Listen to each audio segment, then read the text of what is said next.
welcome to In the Studio. I'm Redbeard, bringing you the stories behind the greatest rock and roll albums in history. Today, we'll go in the studio with the band who, in 1969, stole the show at Woodstock.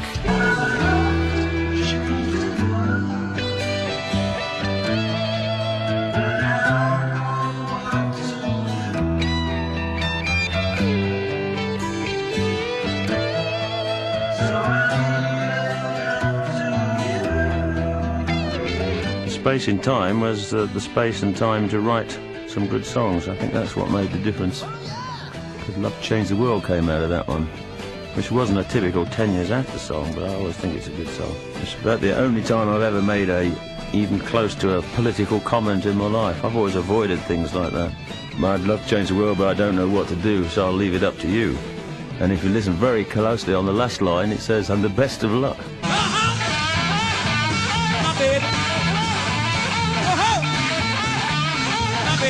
Hello, this is Leo Lyons from 10 Years After. Hi, this is Alvin Lee, and you're in the studio with 10 Years After.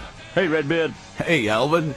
Rock and roll as a popular art form is barely approaching middle age. But in that short time, the music has spun off in an incredible variety of directions, growing and evolving at breathtaking speeds. The most volatile cultural phenomenon this world has ever seen. At every point along the way, there have been bands whose music went back to the roots, to the blues and the rockabilly from which it all came. Roots music, if anything, is more popular today than ever before. But in the late 60s and early 70s, looking back wasn't quite so fashionable. What mattered then was the present and the future. No one seemed to care much about the past.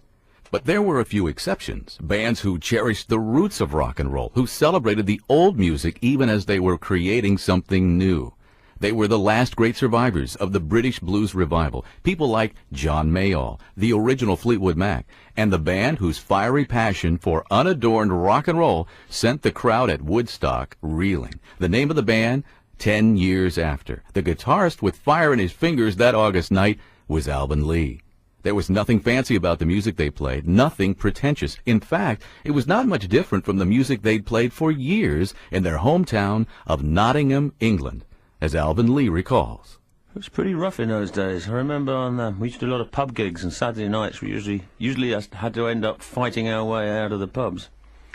And sometimes the audience joined in with us. You know, the girls would sit there smiling at the band, and we'd smile back, and the boyfriends would want to beat us up. It was that kind of environment, and Nottingham's always been a good place to get out of. We did some rock and roll up in Texas.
That's 10 years after Rock and Roll Music to the World, the title song to the album released in 1972.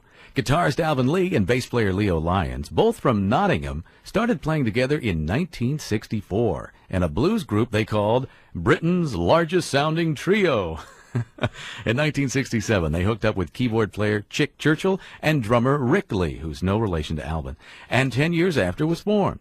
From day one, the band's music had a strong blues base, which is not surprising when you consider Alvin Lee's background. I had a strange environment for an English guy growing up. My father used to collect chain gang songs and prison work songs, and that was kind of always playing around the house since I remember, you know, kind of, take this hammer, wah, and all that, you know. But originally, I mean, I used to love the blues. I met Big Bill Brunsey when I was 13 years old, which was quite an inspiration. I used to love John Lee Hooker, still do, Muddy Waters, all those guys. My dad had all the 78s. Years later, John Mayall kind of hit big in England and kind of fathered the blues boom. And suddenly it was cool to do blues. You know, we used to do it maybe the last set of 3 at 1 o'clock in the morning, just when there's about 4 people left in a club. We used to play the blues and a bit of jazz. It was a very minority thing. But after John Mayall kind of came out, suddenly the blues was cool, and I had this great repertoire of all these old blues songs that I knew, and we just slot them into the set there. We very quickly became a blues band. In fact, we nearly called ourselves the Blues Yard, but we figured it was wrong to tie ourselves down to one style of music in the name. Word about 10 years after, and particularly Alvin Lee's guitar playing, spread quickly in England, and by the end of 1967, they'd already released their first album. Alvin Lee explains how that happened. We were doing pretty good on the club circuit in London. We were playing residency at the Marquee Friday nights, which is a pretty big deal.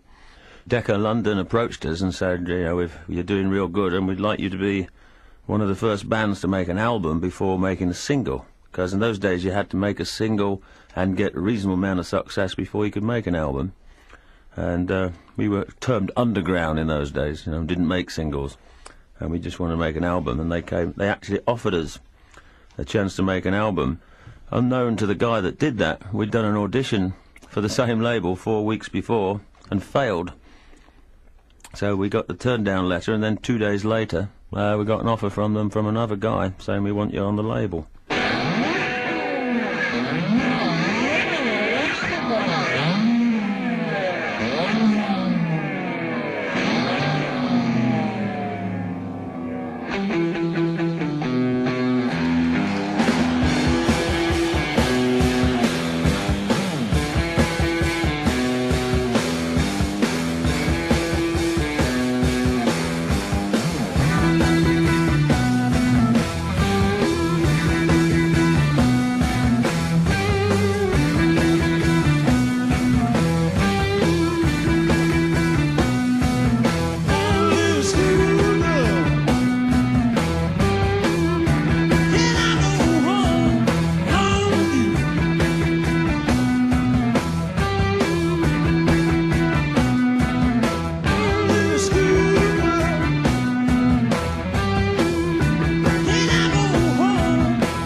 Muddy Waters version. We just, it was one of the blues repertoire that we always liked. And we were actually jamming in the dressing room just before a gig. And we came up with the fast version with that riff. Had we been a little more business-minded, we could have just changed a few words and made it our own song, because it's not much like the original song. It was just a little jam we had in the dressing room, based very roughly on the Muddy Waters version of Good Morning Little Schoolgirl.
That's the live version of Good Morning Little Schoolgirl, which 10 years after originally recorded on Shush, released in 1969.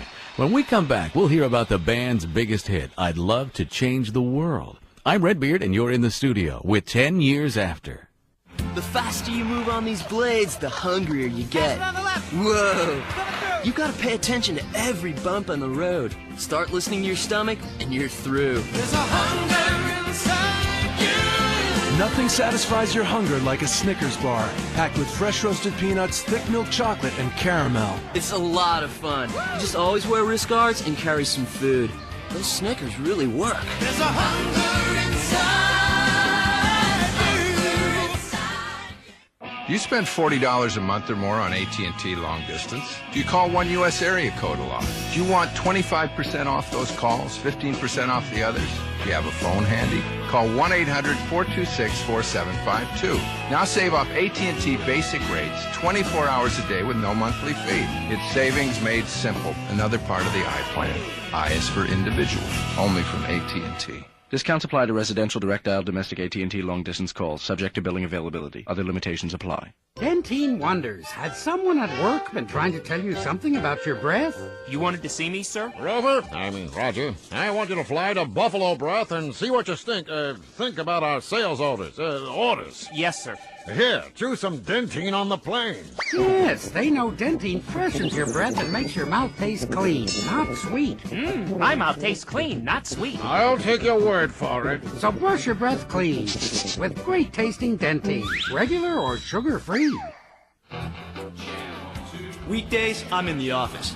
Weekends, I'm in my band. It's cool, but you got one day to rehearse, so you don't let anything distract you, especially your stomach. There's a hunger inside you. Nothing satisfies your hunger like a Snickers bar, packed with fresh roasted peanuts, thick milk chocolate, and caramel. Hey, you grab your amp, an extra set of strings, and some food. Those Snickers work between sets. There's a hunger inside you.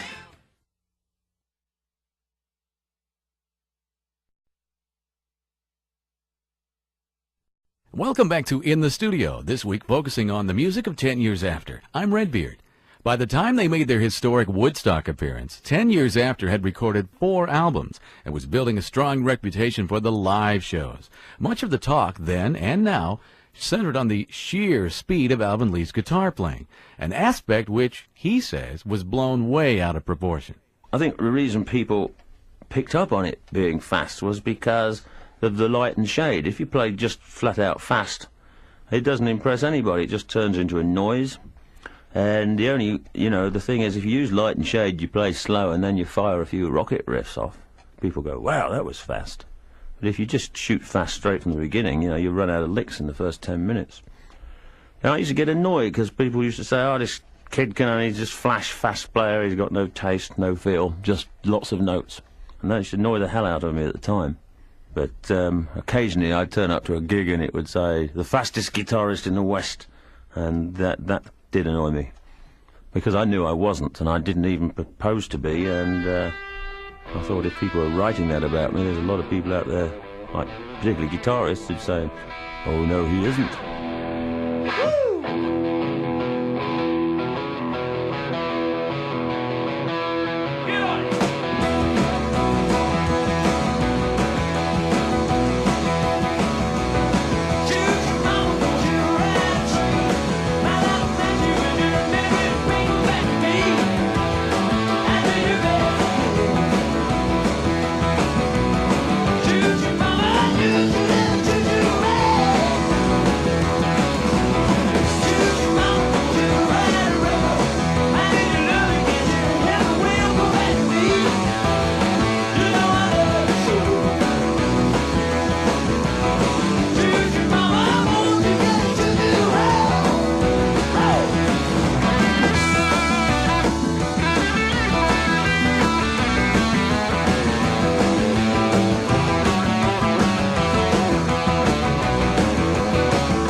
High kickin', duck walkin', rock and roll from 10 years after. That's Choo Choo Mama from the 1972 album Rock and Roll Music to the World. There are lots of stories about how 10 years after got its name. Bass player Leo Lyons attempts to set the record straight. Well, the name came, and then the explanation as to how we got the name came afterwards. I'm still trying to think of the best explanation, but the circle of life, like for for those people that want to read something into it, the number 10. 10 years after Elvis Presley, the birth of rock and roll. Where I actually saw the name was on a Radio Times magazine, which the headline was 10 years after, and I read the article. It was about 10 years after conscription had ceased in the UK, and what people were doing after that. So that was the truth, and that was one of several names, and that was the band and Chris Wright, our manager at the time, decided that was the one that everyone went for. Yeah, people used to say 10 years after what? We'd say 10 years after anything we can get.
Baby, Won't You Let Me Rock and Roll You, from the 1971 album A Space in Time. By that year, 10 years after, was attempting to move away from the blues boogie rock of its early albums. Alvin Lee explains.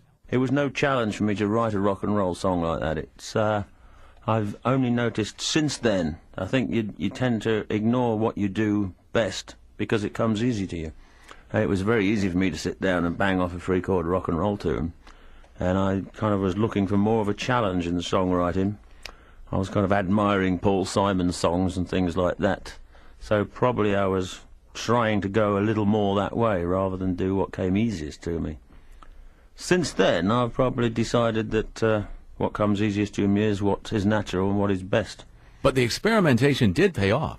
A Space in Time was by far the band's most successful record, and it contained the only top 40 hit 10 years after has ever had, called I'd Love to Change the World. Here's Alvin Lee. I'll tell you what was amazingly different. The kind of reason for the title, Space in Time, was that was the first album we'd made since the very first one, where we'd had any period off the road and time to write the songs. And I was kind of campaigning for like 6 months off because I was getting... You know, I think on Cricklewood Green there was a song called Working on the Road where I was complaining about working too much. I finally got, I think it was about 4 months in the end, some compromise. And I managed to have time to sit with acoustic guitar and write some songs in the country. And the space in time was the space and time to write some good songs. I think that's what made the difference. Because Love to Change the World came out of that one. Which wasn't a typical 10 years after song, but I always think it's a good song. It's about the only time I've ever made even close to a political comment in my life. I've always avoided things like that. I'd love to change the world, but I don't know what to do, so I'll leave it up to you. And if you listen very closely on the last line, it says, and the best of luck. Put your headphones on. Everywhere is freaks and harris, dykes and fairies. Tell me where is sanity?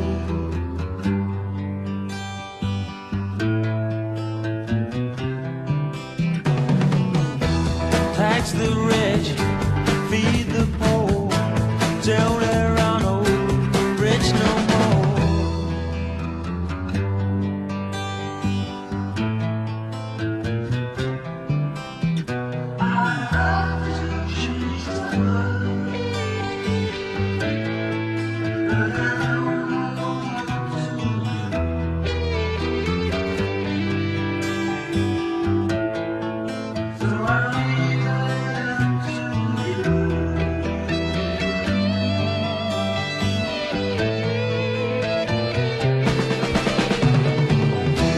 Population keeps on breeding, nation bleeding, still more bleeding economy.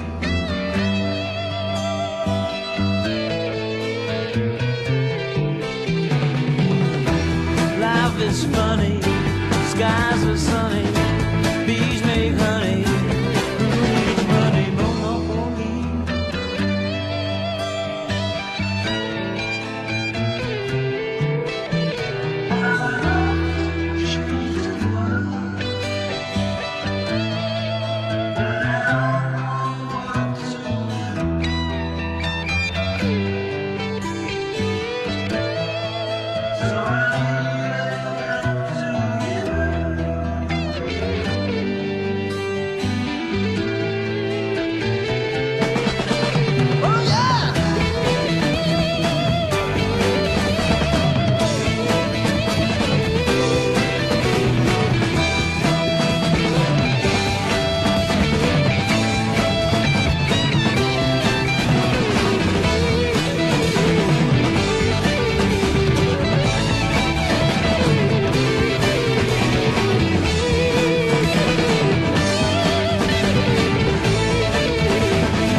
That's I'd Love to Change the World from A Space in Time. When we come back, we'll hear about the song and the concert that did change the world for 10 years after. I'm Redbeard, and we'll be going home next in the studio. You run a roller coaster like this monster, and safety's your #1 concern. No matter what, you just can't let anything distract you, especially your stomach. There's a hunger inside you. Nothing satisfies your hunger like a Snickers bar, packed with fresh roasted peanuts, thick milk chocolate, and caramel. I need to be sure the little ones don't sneak on, that folks buckle up, and I need food, so I grab a Snickers. There's a hunger inside you. For TGI Fridays, TV star John Ratzenberger. There are 3 things one must ask oneself when one is contemplating the fine art of backyard barbecuery. 1. Have the briquettes been properly pyramided? 2. Will one be a fork man or a tong man? And finally, 3. Why would anybody care about 1 or 2 when they find out about the down-home barbecue bacchanalia going on at TGI Fridays? I tell you, barbecue wings, tantalizing ribs, and chicken swathed in apple butter barbecue sauce. Maybe even a tender, juicy Friday steak Aussie. All with corn on the cob and ranch beans on the side. Friday's down-home barbecue, 8 tantalizing dishes hot off the grill. Wings, ribs, chicken, and much more. Interesting thing about the word barbecue comes from the Latin barbecubus, which roughly translated means torch that sucker till it's done. For a limited time, it's the down-home barbecue at participating Fridays. Everyone looks forward to Fridays. The faster you move on these blades, the hungrier you get. Whoa! You gotta pay attention to every bump on the road. Start listening to your stomach, and you're through. There's a hunger inside you. Nothing satisfies your hunger like a Snickers bar, packed with fresh roasted peanuts, thick milk chocolate, and caramel. It's a lot of fun. Just always wear wrist guards and carry some food. Those Snickers really work. There's a hunger inside you.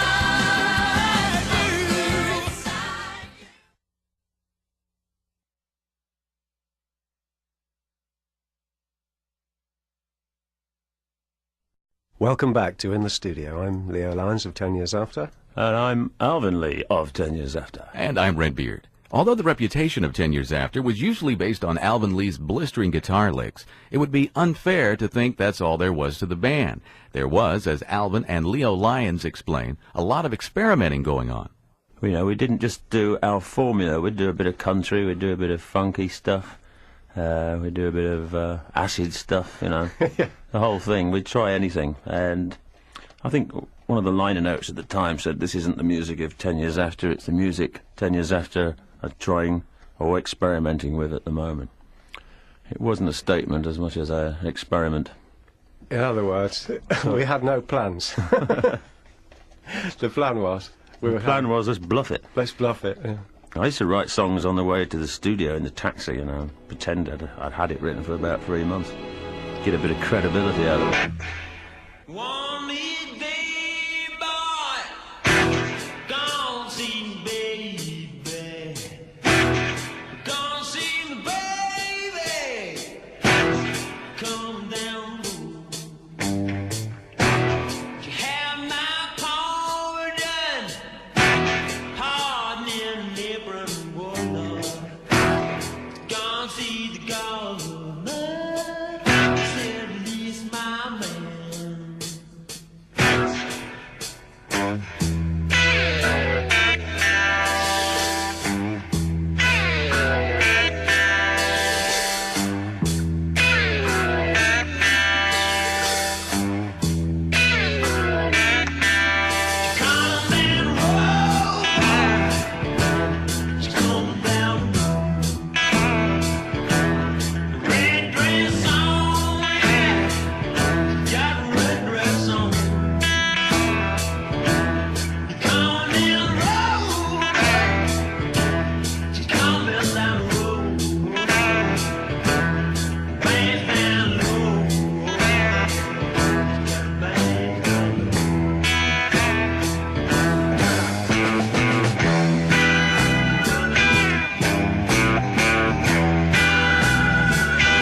That's called One of These Days from the album A Space in Time. It's not often that a band can point to one night that changed the course of their career. But in the case of 10 years after, there was indeed such a night. The night they played on Max Yasgur's farm. Here's Alvin Lee. It wasn't the performance at Woodstock Festival. I mean, we did the festival and then carried on for a year just the same. We were doing quite well. A lot of people say Woodstock made the band, but we were doing good before Woodstock. We did the Woodstock Festival, and it wasn't until the movie came out that made all the difference.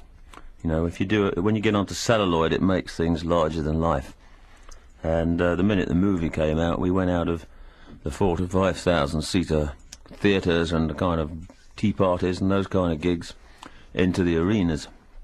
And a lot of people, as I say, they say Woodstock made 10 years after, but that's a fallacy. We were doing real good before them. It just kind of shifted us up a few notches. What happened at Woodstock propelled 10 years after to even greater heights, at least for a while.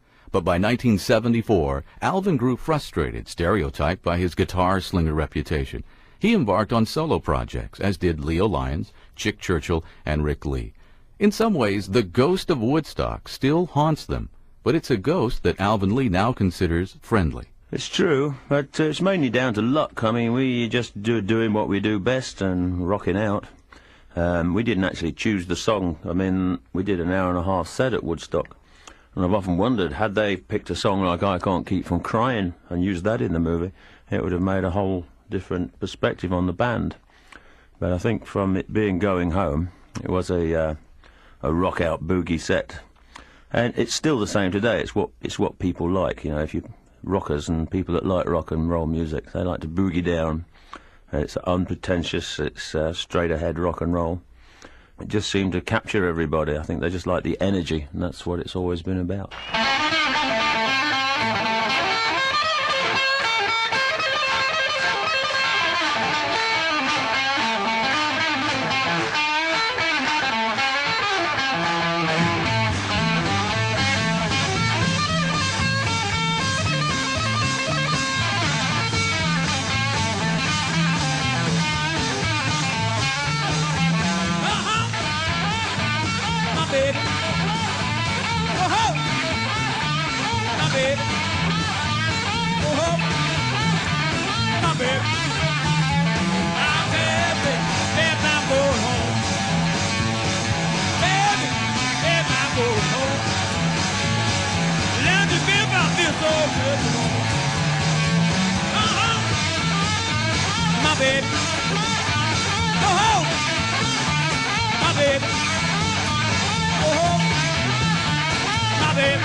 My baby, I go home, y'all.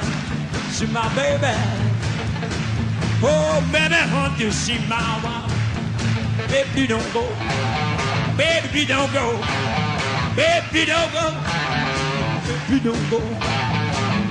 Baby, don't go. Man, you hate me so. I love my baby with red dress on. I love my baby with red dress on.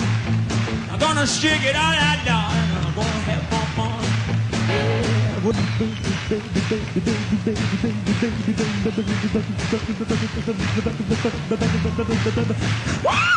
Oh, baby, I love that way you walk.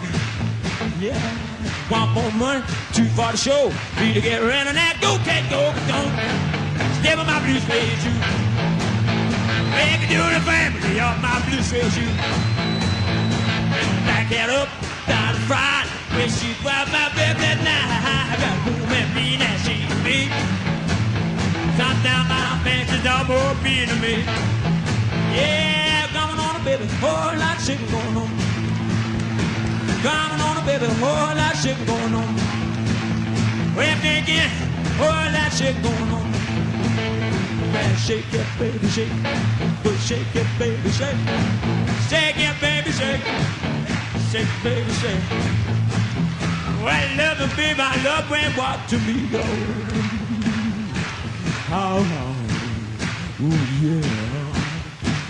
Whoa, yeah. Ooh, baby, I love that way you walk. How. I'll shake you right now. Knock you off your feet. Whoa, baby. I got a crazy. Yeah. Whoa, yeah.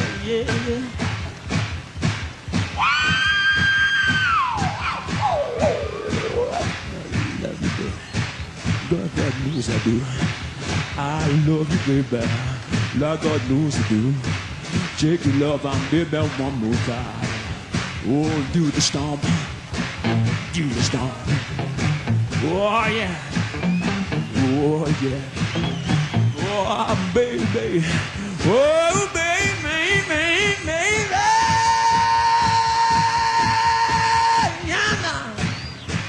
Yeah.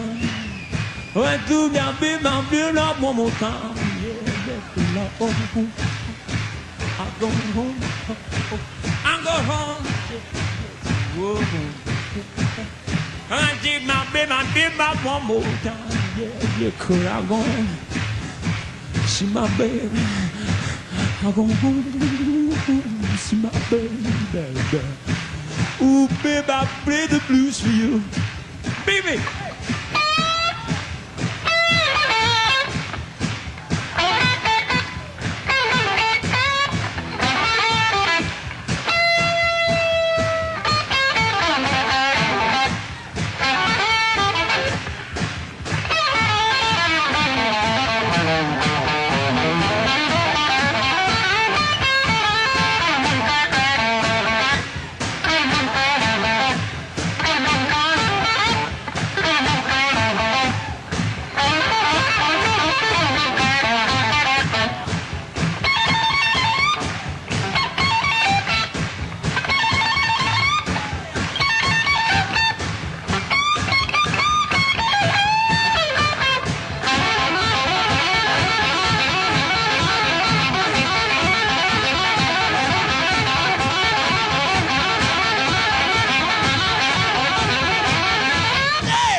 Love my baby so. Oh, I love my baby so.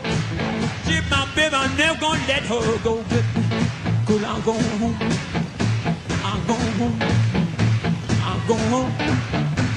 Yeah, home. Well, home, my baby, I feel so good to you. Well, rock on.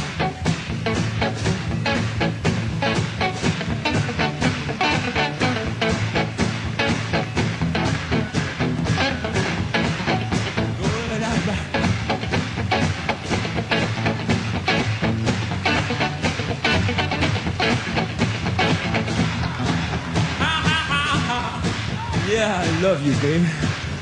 With the red dress on. I love you, baby. With the red dress on. Baby, I love you so.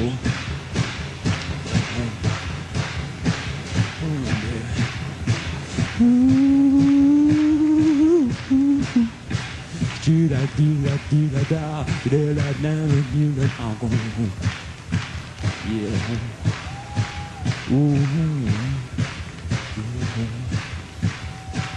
Love you, baby, love her one more time.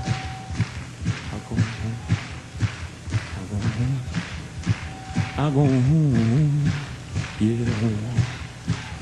Get home, baby. Look out, baby, I'm coming to get you one more time. Go home.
10 years after.